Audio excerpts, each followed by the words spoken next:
Europe almost froze, literally. The moment Russia turned off the gas, entire economies scrambled. Energy prices exploded, and governments realized they had handed control of their survival to someone else. Now, imagine that same vulnerability, but this time it is not your heating, it is your hospitals, your government systems, your financial infrastructure, your data. The Strait of Hormuz showed the world that whoever controls the chokepoint controls the flow.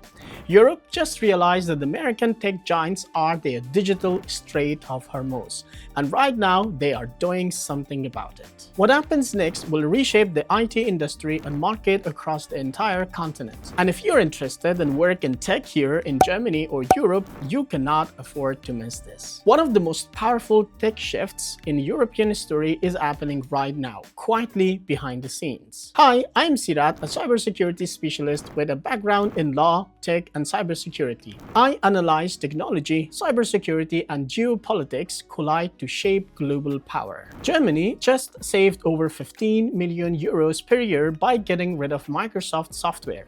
Switzerland spent 1.4 billion US dollars on Microsoft licenses over the last 10 years, and then turned around and announced they want out. France, Denmark, Italy, the Netherlands, all moving in the same direction. This is not a small IT department decision. This is a continental level shift. And if you work in IT, if you are studying tech, or if you are planning a career in Germany or anywhere in Europe, or if you are interested in geopolitics, you need to understand what's happening because it changed the landscape in ways that most people aren't talking about yet. By the end of this video, you will understand exactly what is changing, why it's happening, and most importantly, what it means for you and your future.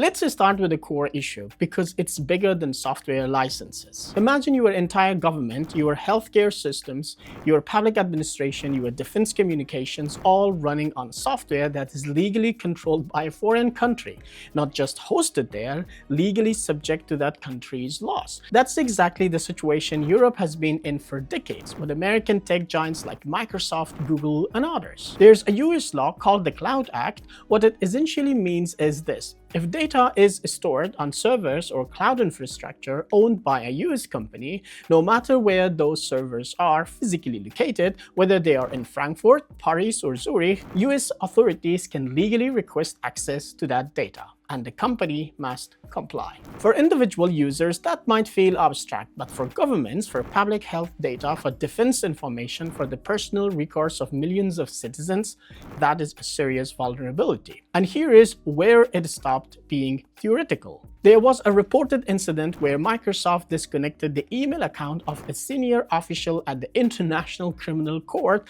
following US political pressure. Whether you agree with that decision or not, it sent a very clear message to every European government. If you depend on American tech infrastructure, you are one political decision away from losing access to your own statements. That is when digital sovereignty stopped being a buzzword and became an emergency. What do you think about this kind of situations and decisions taken by other countries on behalf of your citizens, or has, right? I kindly request you to write your opinion on this in the comments below, and I would love to read them and give you my response and thoughts.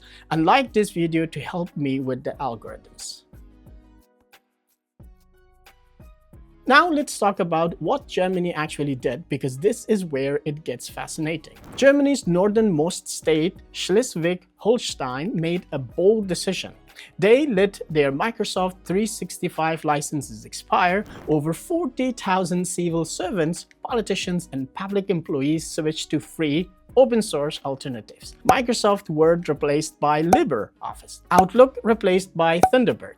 Microsoft Teams replaced by open source video tools, all running on infrastructure that stays within Germany's own system. And the financial results, the one-time transition cost was around 9 million euros. The annual saving from eliminated Microsoft licenses, more than 15 million euros per year.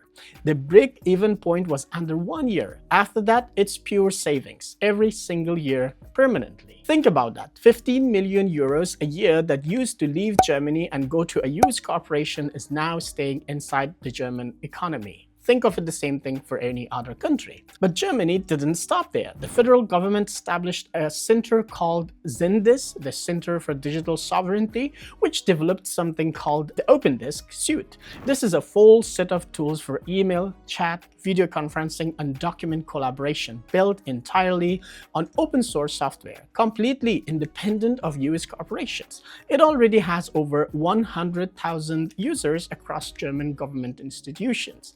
This is not an experiment anymore, it is a working system at scale. Please don't forget to subscribe to follow more.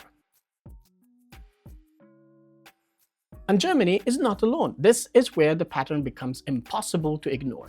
France launched its own open source collaboration suite, now being rolled out across French public services. The French government publicly stated it wants to reclaim digital independence. Denmark's Ministry of Digital Affairs switched from Microsoft to LibreOffice. Italy's Minister of Defense replaced Microsoft Office on 5,000 machines with open source alternatives. Switzerland, after spending $1.4 billion on Microsoft over a decade, officially announced a plan to reduce dependency on Microsoft step by step. And here's the quote that I think captures the entire shift perfectly. The digital minister of Schleswig-Holstein said this: "State sovereignty today is no longer determined solely by military strength, but by the ability to control and develop digital systems and to be in charge of state data storage." This is a doctrinal shift. Sovereignty now includes your software. Think about what happened with energy. After Russia cut off gas supplies, Europe moved fast to build energy independence. The logic is identical here. When critical infrastructure depends on foreign control, you are only as secure as the political relationship between you with that foreign power. Europe learned that lesson with gas. Now they are applying it to the software as well.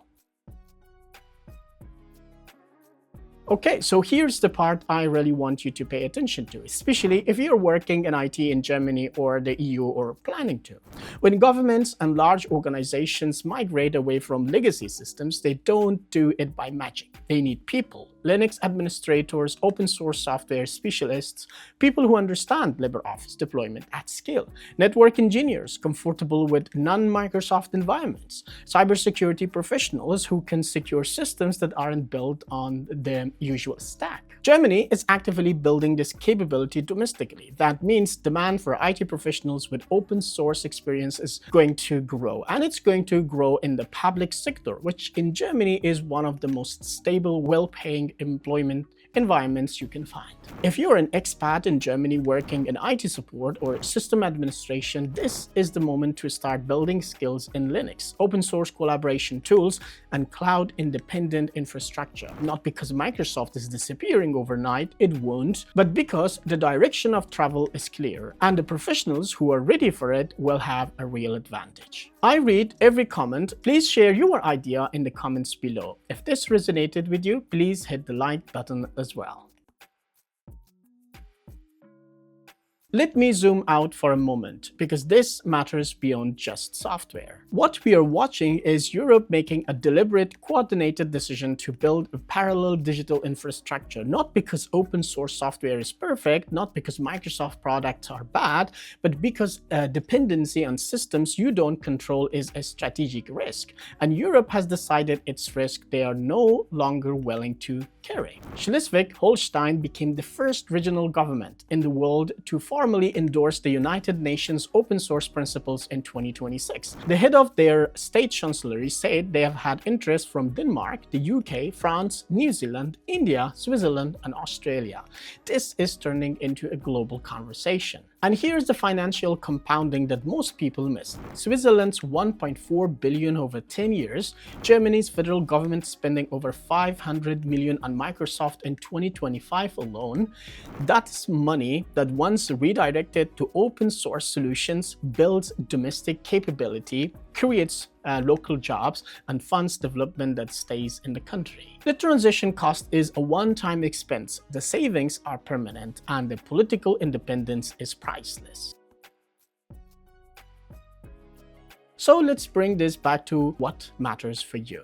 Europe is not abandoning technology, it is choosing which technology it controls. The decision creates opportunity in government IT, in open source development, in cybersecurity, and in the infrastructure that's being built right now to replace legacy systems.